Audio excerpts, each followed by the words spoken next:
Hello everyone, welcome to humanities concept. तो आज हम लोग क्लास 12th फ्लेमिंगो से माई मदर एट 66 का क्वेश्चन नंबर 5 को पढ़ेंगे और समझेंगे। तो देखते हैं क्वेश्चन नंबर 5 क्या कह रहा है। Question number 5, what do the parting word of the poet and her smile signify. तो ये लास्ट क्वेश्चन है और इसमें ये पूछा गया है कि जब इसका ये मतलब है क्वेश्चन का कि जब पोएट जा रही थी एयरपोर्ट से अपनी मम्मी को छोड़ के, अपनी माँ को छोड़ के, तो वो स्माइल करते हुए जा रही थी और उसका क्या मतलब, वो क्या सिग्निफाई कर रहा था। तो आंसर देखते हैं, एक बार अच्छे से रीड करते हैं।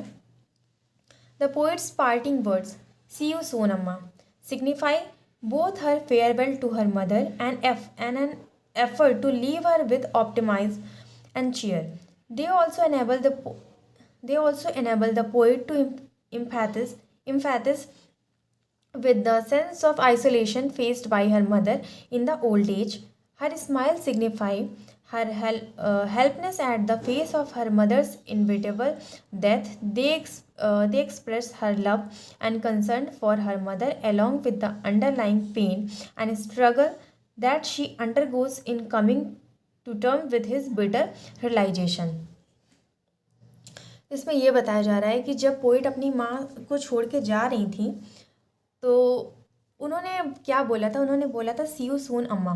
तो ये क्या दिखा रहा था, ये दिखा रहा था कि वो अपनी माँ को एक स्माइल के साथ ये बोली सी यू सून अम्मा, और वो ये भी दिखा रहा था कि वो अपनी माँ से विदा ले रही हैं। और कहीं ना कहीं वो ये भी दिखा रहा था कि पोएट के मन में ये भी था कि क्या मैं कभी फिर से मिल पाऊँ या नहीं। मतलब उनको लग रहा था कि कहीं उनकी माँ की डेथ तो नहीं हो जाएगी, ये भी डर था उनके मन में।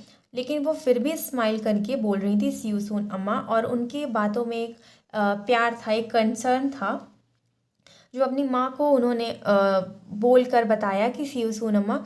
और फिर उसके बाद वो सोच रही थी कि क्या उनसे वो कभी दोबारा मिल भी पाएंगे या नहीं। तो वो बहुत इमोशनल थी, पर फिर भी वो हंस रही थी, मुस्कुरा रही थी, पर वो अंदर से नहीं मुस्कुरा रही थी, वो सिर्फ उनका एक एक्सप्रेशन था। तो यही बताया गया है इस क्वेश्चन में। Thank you.